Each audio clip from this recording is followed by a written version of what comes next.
Happy Sabbath, church family.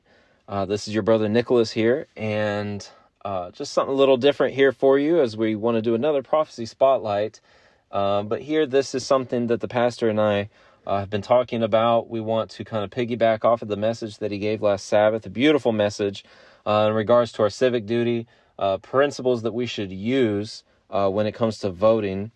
And so what we want to do is kind of look at really kind of address a misconception that is used in regards to the United States of America, the founding of the United States of America, how it is that we are to understand the symbols that are used in the Bible as it speaks of the United States of America. And we see those symbols there in Revelation 13:11. It says, I beheld another beast coming up out of the earth. He had two horns like a lamb, and he spoke as a dragon. So clearly these two horns like a lamb are Christ-like horns. Lamb 20 plus times mentioned throughout the book of Revelation, always speaking of Christ, but here in this one instance, we have something that is likened to that lamb, and these are these horns. These are the powers that makes this nation great. They're Christ-like powers, but then we see the symbol that this nation, the United States of America, is to speak as a dragon. And so what we want to look at here in the book, The Great Controversy, is to help us understand a little bit more about these symbols so that we are not confused about what it is that we should be trying to maintain and trying to uphold in regards to this nation. And in The Great Controversy, page 441, it says, and he had two horns like a lamb. The lamb-like horns indicate youth, innocence, and gentleness, fitly representing the character of the United States. An important term there.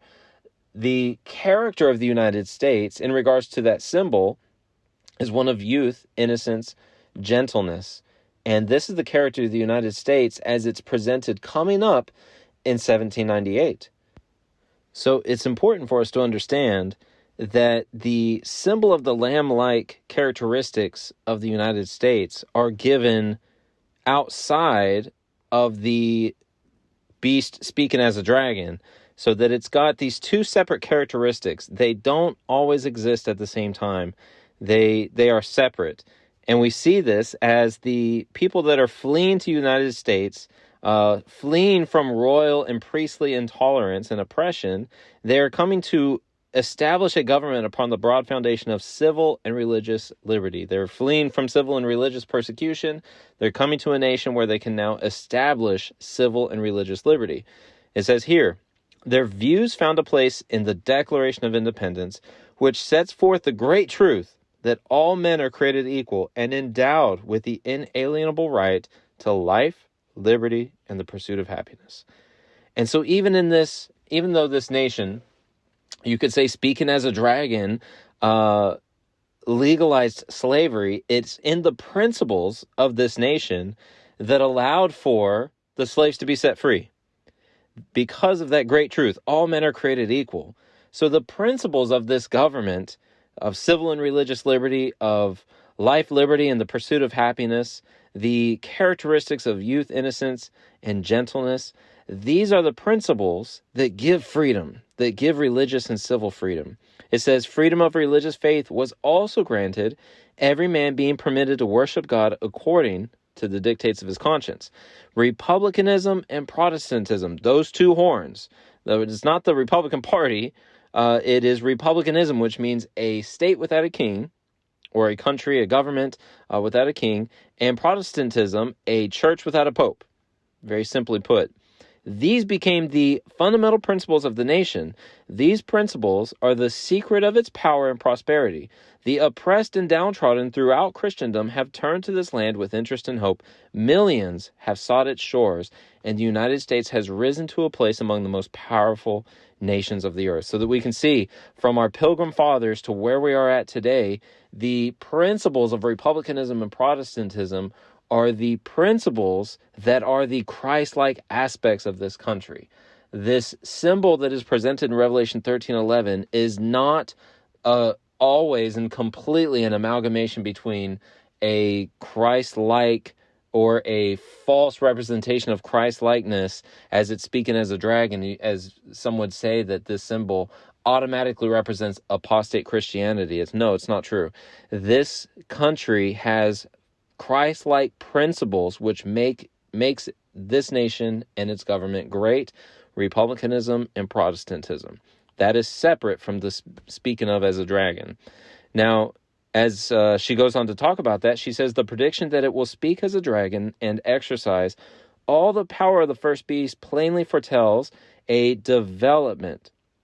If I was there with you, I'd say, what does it say? A development of the spirit of intolerance and persecution. We saw that in the past, but then we saw the Christ-like principles of this nation counteracting the speaking as a dragon, but we're going to see that speaking of as a dragon again. I preached a sermon on this a few months ago, when the dragon speaks, and we can see what it means when a nation speaks. It speaks through its legislative and judicial authorities. So when it makes laws that go against its Christ-like characteristics, we can clearly see that it is now speaking of as a dragon. And it says here, a development of the spirit of intolerance and persecution. The statement that the beast with two horns causes all the earth and them which dwell therein to worship the first beast indicates that the authority of this nation is to be exercised in enforcing some observance which shall be an act of homage to the papacy. That is the Sunday law. That is a picture of apostate Protestantism, the image of the beast, when the Christian churches of this nation go to the civil authorities to enforce its dogmas and decrees. That is the same way that the papal church acted in Europe through the 1260-year prophecy, 538, 1798. It says here, such action would be directly contrary to the principles of this government. It's important to hammer on this. The two horns like a lamb are the principles of this government, the genius of its free institutions, the direct and solemn avowals of the Declaration of Independence and the Constitution.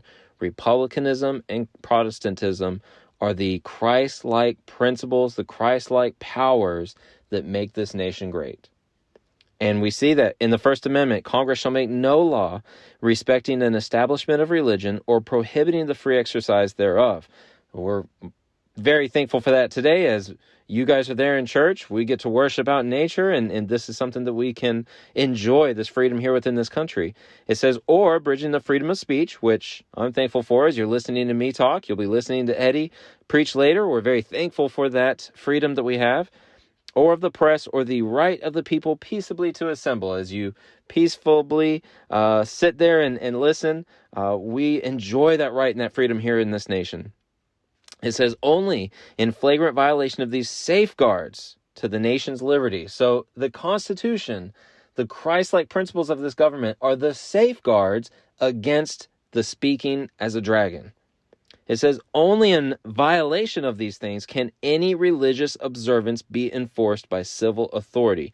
That is a perfect statement that talks about the speaking as a dragon.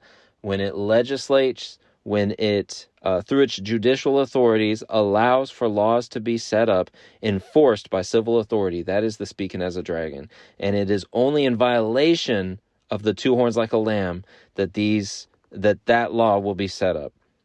This nation, it says, but the inconsistency of such action is no greater than is represented in the symbol. It is the beast with lamb-like horns, in profession pure, gentle, and harmless, that speaks as a dragon.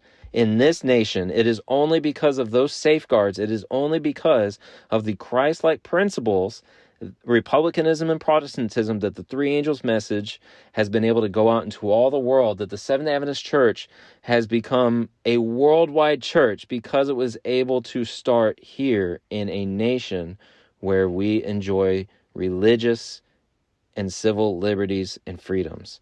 And I'm going to give you three statements here in closing to show what needs to be completely gotten rid of, broken down, in order for this nation to once again speak as a dragon and set up a law in homage to the papacy. It says here, by the decree enforcing the institution of the papacy in violation of the law of God, our country shall repudiate every principle of its constitution as a Protestant and Republican government.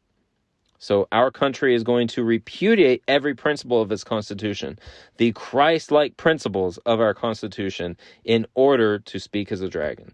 It says, when our nation shall so abjure the principles of its government as to enact a Sunday law. So in other words, a Sunday law cannot come unless the principles of this government are abjured.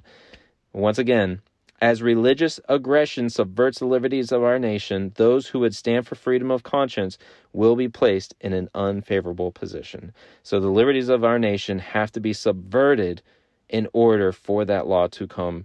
And the speaking as a dragon is fully realized. That symbol is fully developed, as we saw in the Great Controversy. The three angels' messages have to go out into all the world. We want to hasten the day of the Lord's soon coming. And it is only by finishing and giving the gospel to the entire world that then the end can come. It is only by voting for time.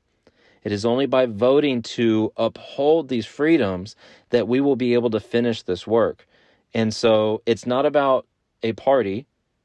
And many people get confused thinking that we need to vote for a specific party because we think the end is going to come from a specific party. We think the dragon speaking is only going to come from a specific party. That's not the point. I promise you, the devil can confuse us in regards to where that's going to come from. We need to vote for our freedoms. We need to vote for to uphold and maintain our Constitution, and to uphold the principles, the Christ-like principles of republicanism and Protestantism. Not the Republican Party, not the Democrat Party, republicanism and Protestantism. That is the only way that we're going to be able to finish this work. And so it's probably the last thing you're going to hear from us in regards to voting. But it is so important that we vote for time, that we vote for the Christ-like characteristics that should be maintained within our country, of religious liberty, of protecting the unborn. These are the principles that we want to maintain and that we want to uphold. And these are what we should be voting on. It's voting on the issues, not on people, not on personalities, not on parties, but on the issues. And whatever it is that we can do to make sure that we've got the time to finish the work and to bring as many people into God's kingdom as possible. So I hope you're blessed by that. I hope it makes things a little more clear for you. Let's continue to dig deep. Let's continue to ask questions, and let's continue to allow iron to sharpen iron as we draw closer to God, to His Word, allowing for the Holy Spirit to speak to us through His Word as we lay our wants and our desires aside, and as we move forward in faith according to the work that He has called us to do. And I pray for blessings upon your worship service here today. Amen.